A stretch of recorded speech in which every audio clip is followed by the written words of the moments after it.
Pour recommencer cette intervention, j'ai tout changé et je vais retenir trois choses qui me semblent importantes de ce qu'on a entendu aujourd'hui. D'abord,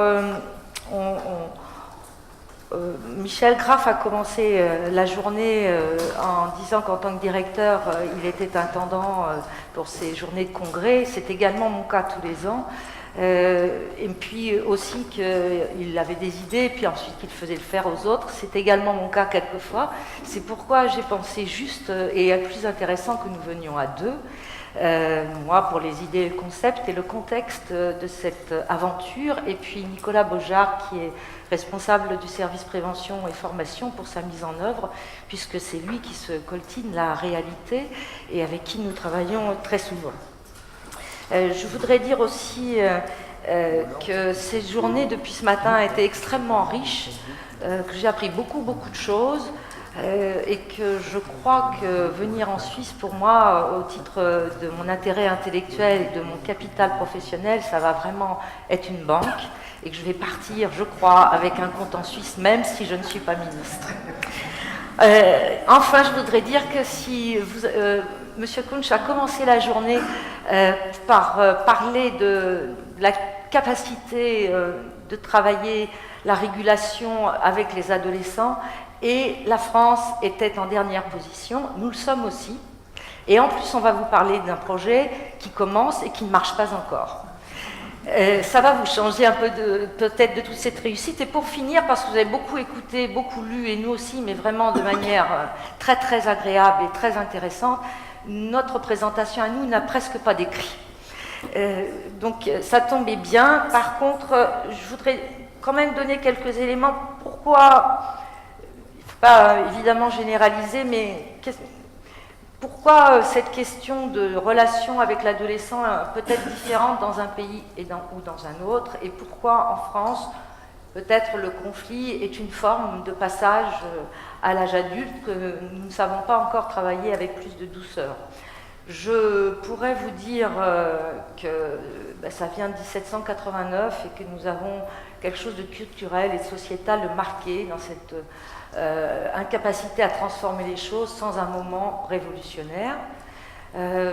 Je pourrais vous dire que ça a été aussi pour 68, mais finalement j'ai entendu aujourd'hui que dans d'autres pays, les parents avaient du mal à ne pas être aimés, à ne pas être aimables, et que dire non aux enfants les rendait malheureux parce qu'ils avaient l'impression que s'ils leur disaient non, leurs enfants n'allaient plus les aimer.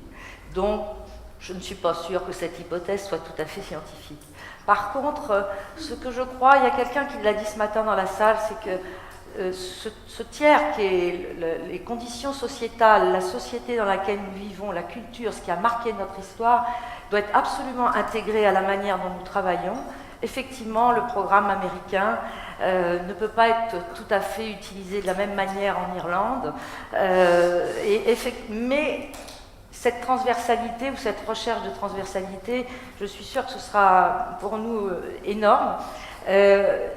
Il y a déjà une chose qui m'apparaît, c'est que vous avez une capacité à organiser, à conceptualiser des programmes, à les mettre en œuvre et à les évaluer.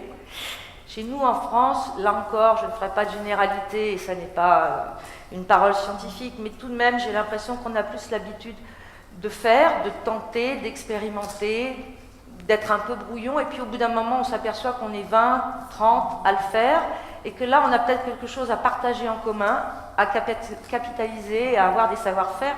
C'est ce que nous faisons au sein de la Fédération Addiction, et c'est pour ça que nous avons un travail avec tout un réseau de professionnels qui nous permet de créer des guides, des repères dans lesquels nous cumulons nos expériences, nos réflexions et nos pistes d'action, et puis peut-être que nous essayons d'avoir des consensus sur ce que l'on appelle les bonnes pratiques.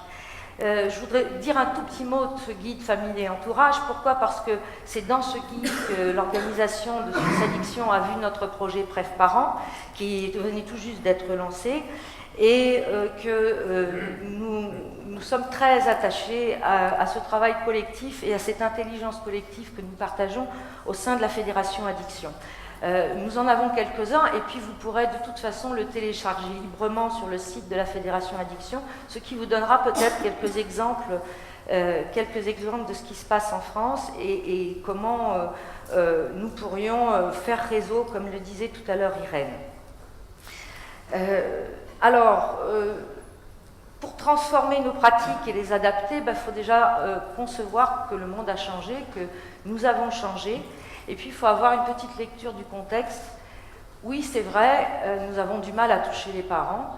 Oui, c'est vrai, la société est addictogène. Elle est très addictogène, beaucoup plus sans doute qu'elle n'était il y a quelque temps. Et ce paradoxe entre l'isolement et la consommation collective et encouragée est extrêmement prégnant dans les conduites de nos jeunes qui étonnent ou avec lesquels les parents ne savent plus faire ou pensent ne plus savoir faire. Et puis cette espèce, je ne sais pas chez vous, mais chez nous quand même, pendant de nombreuses années, on a entendu à toutes les sauces que les parents étaient impuissants, que les parents étaient indigènes, que les parents ne savaient plus s'occuper des enfants, que les parents étaient des missionnaires. Je pense que cette idée est improductive, elle est erronée et donc complètement inutile. Et parce qu'à partir du moment où on va s'adresser à un groupe de la population en lui disant qu'il est fautif, ou bien qu'il ne sait pas faire, ou en le désignant tout simplement, cela va provoquer des résistances, des culpabilités qui sont bien assez grandes individuellement sans qu'elles ne deviennent collectives. C'est avec cette idée-là, et puis nos constats à la Pléiade, notre association, que j'ai constaté que nous avions un problème. En effet, pour juste vous donner quelques chiffres qui vont vous éclairer, la Pléiade, c'est une soixantaine de professionnels, 3 millions de budget, 4 établissements médico-sociaux et services, avec un centre de réduction des risques, des appartements de coordination thérapeutique pour les maladies chroniques, particulièrement hépatite et sida, un centre thérapeutique résidentiel en addictologie, un centre de soins en ambulatoire et un service de prévention. Sur le centre de soins en ambulatoire, en 2012, nous avons accueilli 1400 usagers. Pour ces 1400 usagers, nous n'avons accueilli que 199 personnes de l'entourage. Sur la prévention, nous intervenons auprès de 4000 à 5000 jeunes, 4000 jeunes dans l'année. Nous avons de l'intervention précoce qui est dans les 1400 dont je vous ai parlé tout à l'heure. Sur le centre de soins, dans l'intervention précoce qui se situe entre la prévention et les soins, il y a 54% de jeunes gens de moins de 25 ans dans notre file active. Donc nous rencontrons énormément de jeunes.